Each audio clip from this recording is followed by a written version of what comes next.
वासिष्ठ महारामायण को सुनते रहने के लिए हमारे चैनल को सब्सक्राइब करें और बेल आइकन को दबाना ना भूलें।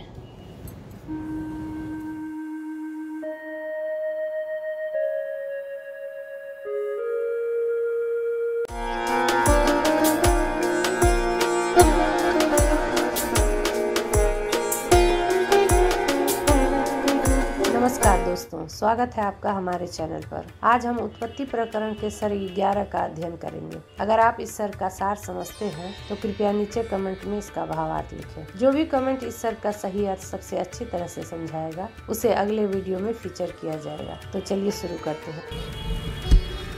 योग वासिष्ठ महारामायण उत्पत्ति प्रकरण 11वां सर्ग। सतरूप अधिष्ठानवश प्रलय काल में भी जगत की सत्ता का प्रतिपादन और स्वतः सृष्टि काल में भी उसकी सत्ता के अभाव का प्रतिपादन।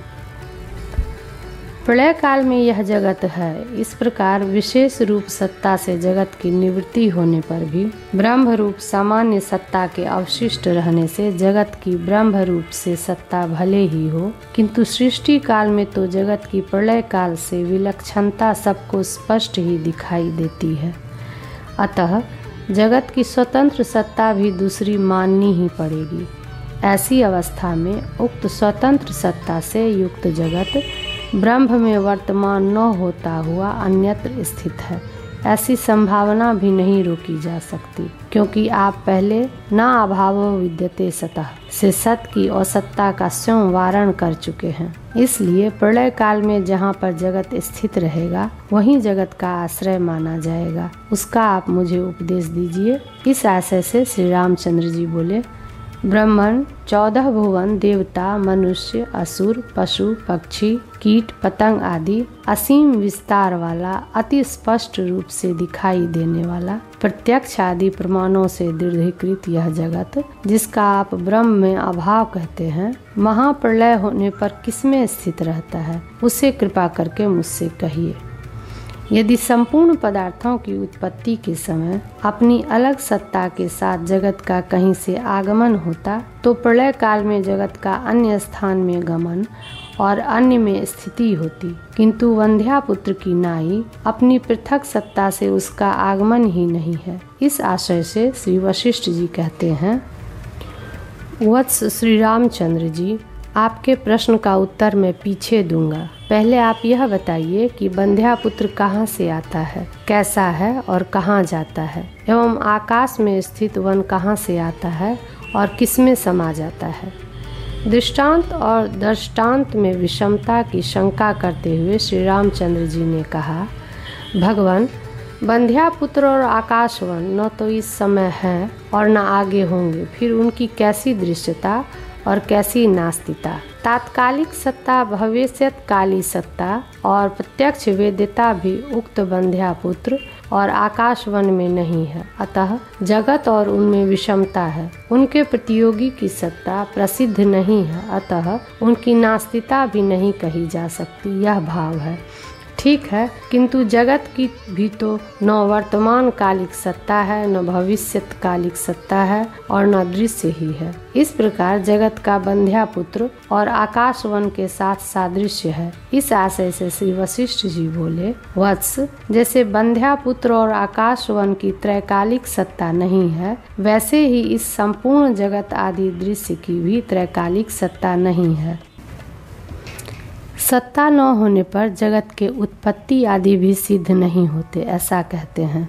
हे राम जी, न तो यह जगत उत्पन्न हुआ है और न विनाशी ही है। जिसकी पहले सत्ता ही नहीं है उसकी उत्पत्ति कैसी और उसमें विनाश शब्द की ही क्या कथा है। जगत की उत्पत्ति प्रत्यक्ष प्रमाण से सिद्ध है। अतएव प्रथम तो उत्पत्तिमान जगत का बंध्यापुत्र उपमान नहीं हो सकता। दूसरे अत्यंत असत कहीं उपमान नहीं देखा जाता। अतः परिशेष से विकल्प रूप बंध्यापुत्र आदि के ज्ञान को जगत का उपमान मानना पड़ेगा। उसका जन्म और नाश होता है, इसलिए उसका जगत के साथ सादृश्य भी हो सकता है। इस प्रकार श्री रामचंद्र जी शंका करते हैं। श्री रामचंद्र जी ने कहा, भगवान, बंध्यापुत्र और आकाश वृक्ष की तो कल्पना होती ही है, वह जैसे जन्म और नाश से युक्त है, वैसे ही यह जगत भी जन्म और नाश से युक्त क्यों नहीं होगा। बंध्यापुत्र और आकाश वृक्ष का ज्ञान उपमान हो सकता है यदि वह उपमेय रूप जगत के बीच में न पड़ा होता। उपमेय रूप जगत के मध्य पतित होने पर वह उपमान नहीं हो सकता। इसलिए अपारमार्थिक सत्ता वाले जगत का मेरे द्वारा दिया गया ही उपमान ठीक है। इस आशय से वशिष्ठ जी ने उत्तर दिया, दृश्य किसी अन्य पदार्थ के साथ तुलना करने की इच्छा तो है, पर उपमेय भूत दृश्य पदार्थ से अतिरिक्त उपमा न मिलने के कारण उसकी किसी से उपमा ही नहीं की जा सकती। उपमेय कोटि में प्रविष्ट जिन किन्हीं पदार्थों से उसको जो उपमा दी जाती है वह अनन्वयालंकार का उदाहरण है। वैसे ही आपकी यह उक्ति भी है, गगनं गगनाकारं सागरः सागरोपमः राम रावण योर युद्धं राम रावण योरिव। यह उक्ति इनका कोई उपमान ही नहीं है। इस प्रकार अनुपमत्व में पर्यवसित होती है, वैसे ही आपका यह कथन भी अनुपमत्व में पर्यवसित होगा। इसलिए वंध्यापुत्र और आकाश वृक्ष के विकल्प रूप ज्ञान को दृष्टांत मानना ठीक नहीं है। अतः यह सिद्ध हुआ कि जगत की पृथक सत्ता मेरे द्वारा कही गई वंध्यापुत्र की सत्ता के समान ही है। दूसरी बात जो आपने यह कही है कि असत दृष्टांत भी नहीं हो सकता है, इस पर सुनिए। असत यद्यपि सत का दृष्टांत नहीं देखा जाता, फिर भी उसके असत के दृष्टांत होने में कोई विरोध नहीं है, क्योंकि वंध्यापुत्र के समान आकाश पुष्प असत है ऐसे प्रयोग देखे जाते हैं। जिसका प्रत्यक्ष रूप से अनुभव हो रहा है उसकी असत्ता कैसे? ऐसी शंका कर प्रत्यक्ष से प्रतीत हो रहे पदार्थ की भी विचार करने पर बाध देखने से असत्ता बहुत से दृष्टांतों में प्रसिद्ध है, ऐसा कहते हैं। जैसे स्वर्ण के कड़े में स्पष्टतः भली भांति दिखाई दे रहा कटकत्व नाम का कोई पदार्थ नहीं है, वैसे ही प्रत्यक्षतः अनुभूयमान भी यह जगत पर में अर्थात ब्रह्म में नहीं है। जैसे आकाश में उपलम्यमान शून्यत्व आकाश से भिन्न नहीं है, वैसे ही ब्रह्म में प्रत्यक्षतः उपलम्यमान भी यह जगत ब्रह्म से भिन्न नहीं है। जैसे काजल से कालिमा पृथक ज्ञात नहीं होती, हिम से शीतलता पृथक ज्ञात नहीं होती, वैसे ही परम पद में अर्थात ब्रह्म में पृथक गृहीत होने वाला जगत नहीं है। जैसे शीतलता चंद्रमा से और हिम से पृथक नहीं होती, वैसे ही ब्रह्म से भी यह जगत पृथक नहीं है।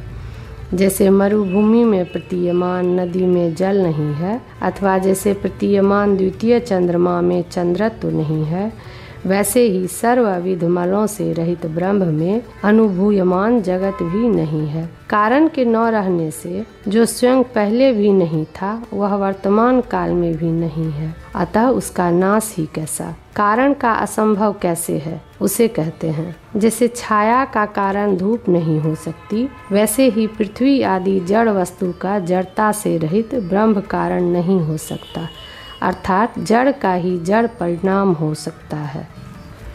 कहीं भी स्वविरुद्ध परिणाम नहीं देखने में आता, यह भाव है। परिणामी कारण न होने से यह परिणामी कारण नहीं है, अतः परिणाम दृष्टि से यह कुछ उदित नहीं है। यद्यपि विवर्त दृष्टि से विरुद्ध का भी आरोप हो सकता है, तथापि विवर्त का कारणभूत ब्रह्म ही जगत रूप से अवस्थित है, अतः जगत की कार्य रूप से पृथक सत्ता नहीं है।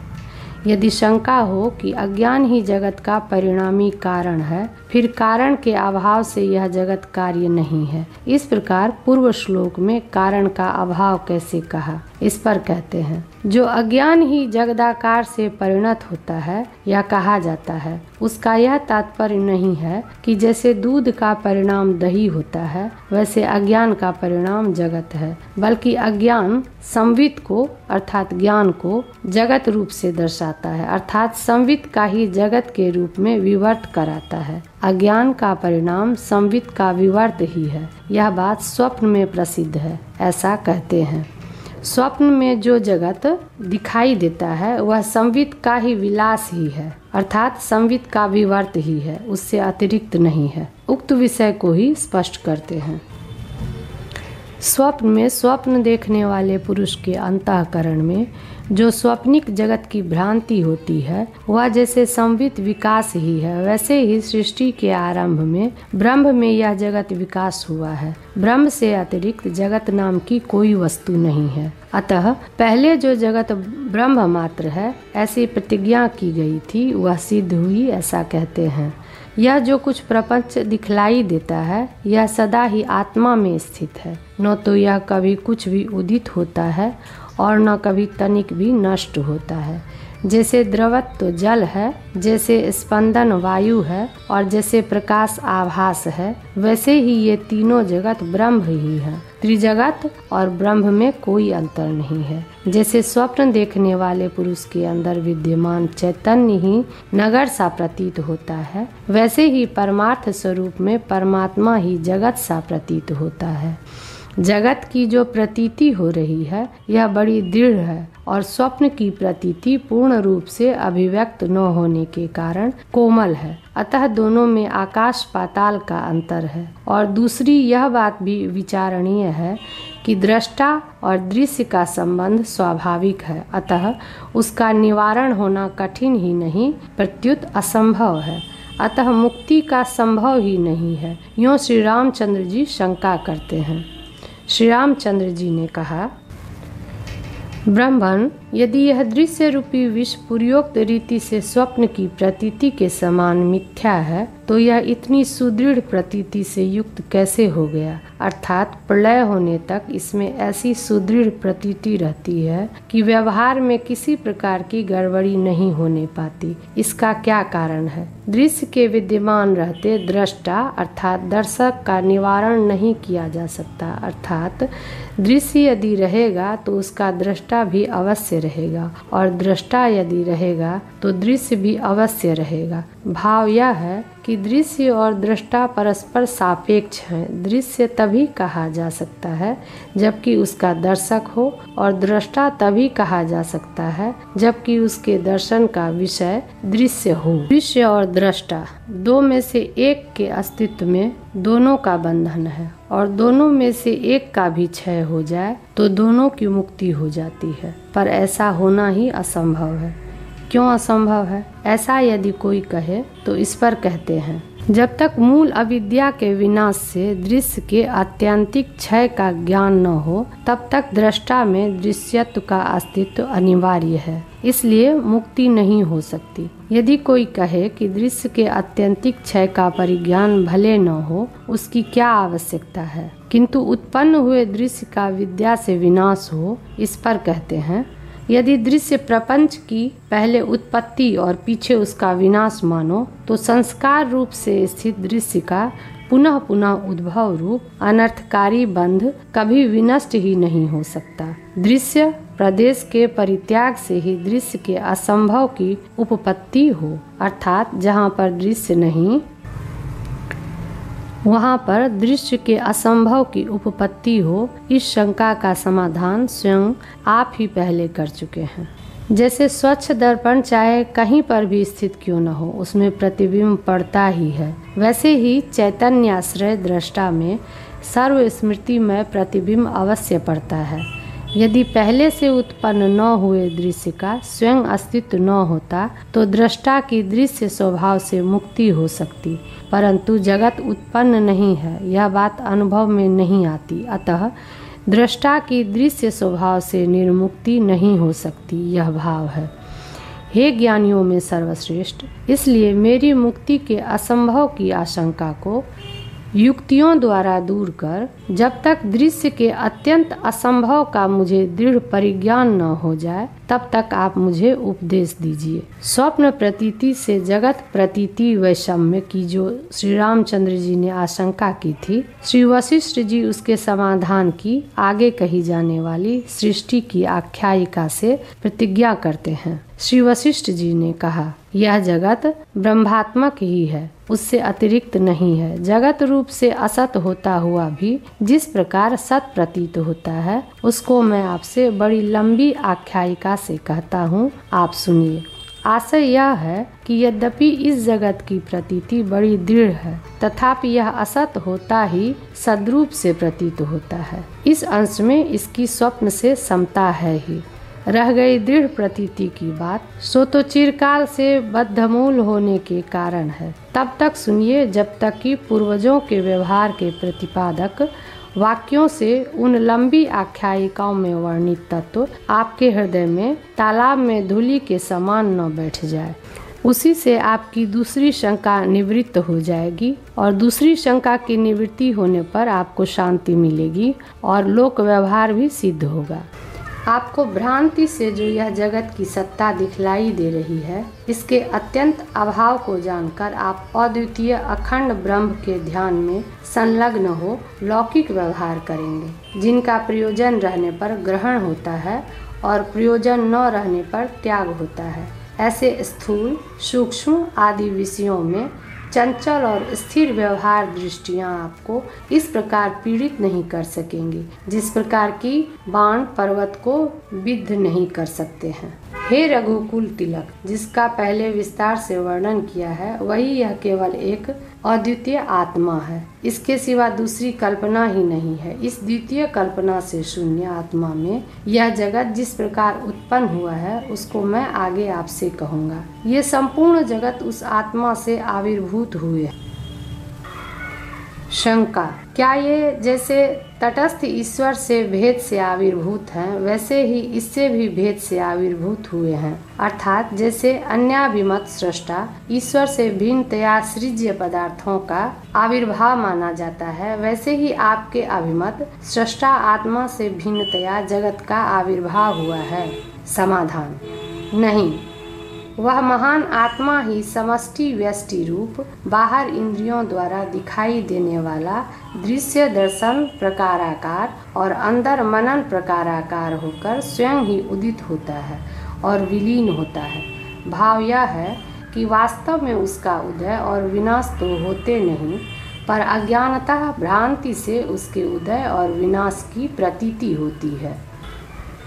इत्याकर्षे वासिष्ठ महारामायणे वाल्मीकिये देवदूतोक्ते मोक्षोपाये भाषानुवादे उत्पत्ति प्रकरणे परमार्थ वर्णनं नाम 11 सर्गः।